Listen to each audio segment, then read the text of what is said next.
Hello friends, मैं हूं समीर और आप देख रहे हैं समाचार खबरें हिंदी टीवी न्यूज़। जैसे कि आप जानते हैं कि ये न्यूज़ एजेंसी है, तो आप अपने तरीके से इस वीडियो को अपने चैनल पे चला सकते हैं। हम बात करेंगे बैंक फ्रॉड को लेकर। बैंक फ्रॉड आप देखा होगा कि जगह-जगह पर किसी भी सीधे-साधे व्यक्ति को फ़ोन आता है। हैकर्स गैंग उन्हें कॉल करती है और उनको अपनी मीठी बातें, प्यारी भाषाएँ या लालच देकर फँसाती है, उनसे बातचीत करती है। कभी लाइट बिल को लेकर बातचीत करती है, कभी गैस बिल को लेके बात करती है, कभी इंश्योरेंस को लेके बात करती है, कभी बैंकों के स्कीम्स को लेकर बातचीत करती है और उन्हें अपने मोबाइल में एपीके फाइल डाउनलोड करवा लेती है। एपीके डाउनलोड करने के बाद किस तरह से स्कैम किया जाता है या लोगों का हो जाता है, इस टॉपिक पे बातचीत करने के लिए हमारे साथ मनोज जी मौजूद हैं, जो कि सरस्वत बैंक में इनका अकाउंट है और इनके साथ ये फ्रॉड हुआ है। सर, क्या कहेंगे, आपके साथ किस तरह से फ्रॉड किया गया ये? 27 मई को अराउंड 3:30 के टाइम पे व्हाट्सअप कॉल आया था महानगर गैस एजेंसी से। व्हाट्सअप कॉल जो था वहाँ पे व्हाट्सअप कॉल पे उनका लोगो रजिस्टर था और संजय जोशी करके थे, आई थिंक सो मराठी बात कर रहे थे। मराठी लैंग्वेज अभी महाराष्ट्र का जो मेन लैंग्वेज है, तो उन्होंने मराठी लैंग्वेज से शुरुआत की। जैसे MGNL से हम बात कर रहे हैं और आम्ही जे बोलत आहोत आम्ही जे तुमचं बिल जे आहे ते तुम्ही रिपेमेंट केलेलं नाही। आम्ही म्हटलं का बिल आम्ही ऑलरेडी पेमेंट केलेलं आहे। तर त्यांनी 27 मेला कॉल केलेला, जे 27 मेला, आणि त्यांना माहितीप्रमाणे आम्ही म्हटलं का 22 मेला आम्ही ऑलरेडी पेमेंट केलेलं आहे, त्याची ड्यू डेट आहे ते 10 जून आहे। तर त्यांनी त्या पेमेंटची माहिती मागितली शॉर्ट अँड स्वीटमध्ये। तर शॉर्टमध्ये जे रेफरन्स होते ते पेमेंटचे जीपेचे, मी जीपे यूज ऑनलाईन का काही अकाउंट यूज करत नाही, मी वाईफच्या अकाउंटवरनं जीपे केलेले 3,791 रुपये। जे पेमेंट केलेलं त्या पेमेंटची माहिती दिल्याप्रमाणे त्यांनी रेफरन्स नंबर वगैरे विचारला। ते रेफरन्स नंबर वगैरे विचारल्यानंतर मी मोबाईल डिस्कनेक्टेड केला। डिस्कनेक्टेड केल्यानंतर त्यांनी त्या दरम्यान APK फाईल पाठवलेली आणि APK फाईल डाउनलोड करायला म्हटलेलं।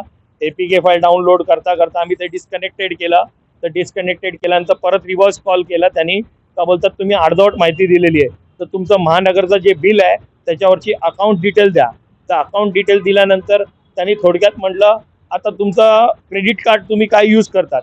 जेव्हा आम्हाला क्रेडिट कार्ड असं शब्द आला तेव्हा मला वाटलं का हा फेक कॉल आहे, मी डिस्कनेक्टेड करून टाकला। त्यानंतर त्या कॉलची काही अस्तित्वात आम्हाला माहिती नाही आलेली आहे आणि सडनली 3-4 दिवसानंतर मला कळलं माझ्या बँकेत जे अकाउंट माझे फ्रीज होते ते अकाउंटसाठी मी चेक करायला गेलो। हाऊसिंग लोन अकाउंट माझे चालू होते, ते EMI गेले नव्हते। तर मी बँकेच्या अकाउंटमध्ये माझी अकाउंटची माहिती विचारली तर मला कळलं का आपलं 1,98,000 आणि 3,000 2,01,000 माझ्या सेव्हिंग अकाउंटमधनं विड्रॉल करण्यात आलेले त्या APK फाईलवरती डाउनलोड करून। उसके बाद आपने क्या किया?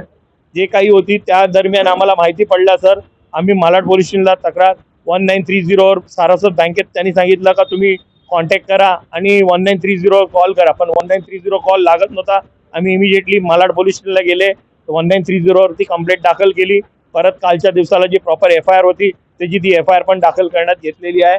आणि या दरम्यान कोणत्याही बँकेत हे जे काही आहे जे स्कॅम होतंय सायबर, ह्याची माहिती दिलेली जात नाही। माहितीचं जे काही स्टँडी वगैरे का आतमध्ये माहिती का काही TV स्क्रीन वगैरेवरती कोणती माहिती दिली गेली पाहिजे कस्टमरना। आणि ते सेव्हिंग अकाउंट आहे, त्या सेव्हिंग अकाउंटला कोणताही KYC आम्ही ऑनलाईन ॲक्टिवेट केलेलं नाही, तर ऑनलाईन त्यांनी कसं काय ट्रान्सफर आणि हा फ्लॉड केला आहे हॅक करून, त्याची माहिती बँकेने दर्शवून घ्यावी। कस्टमरला हा प्रॉब्लेम होत आहे आणि वारंवार हा प्रॉब्लेम होत आहे। आणि मालाड पोलीस स्टेशनला पण जे मोल्ला कमिटीप्रमाणे त्या लोक पण त्याची अवेअरनेस हे होते 1930 ची, ती माहिती वारंवार दिली गेली पाहिजे। तो आपने देखा कि हमने बातचीत किया मनोज जी से, जिनके अकाउंट से 1,98,000 रुपए हैकरों ने चोरी कर लिया। हम कहेंगे 2 लाख के आसपास। अब हम कहेंगे कि जिस तरह से इन्हें बात किया गया, इनको फंसाया गया कि महानगर बिल के बारे में बातचीत करनी, इनका बिल पेंडिंग है। इस तरह से कॉल आता है, APK फाइल डाउनलोड कराया गया। इन्होंने मलाड पुलिस स्टेशन में FIR रजिस्टर करवाया है। आप देख पाएंगे हमारे पीछे सरस्वत बैंक है, यहाँ पर भी आके इन्होंने इन्फॉर्म किया है। अभी अकाउंट इनका फ्रीज कर दिया गया है और इन्हें आश्वासन डिपार्टमेंट की तरफ से मिला है कि जल्द कार्रवाई कर आपका पैसा रिटर्न हम दिलाएंगे।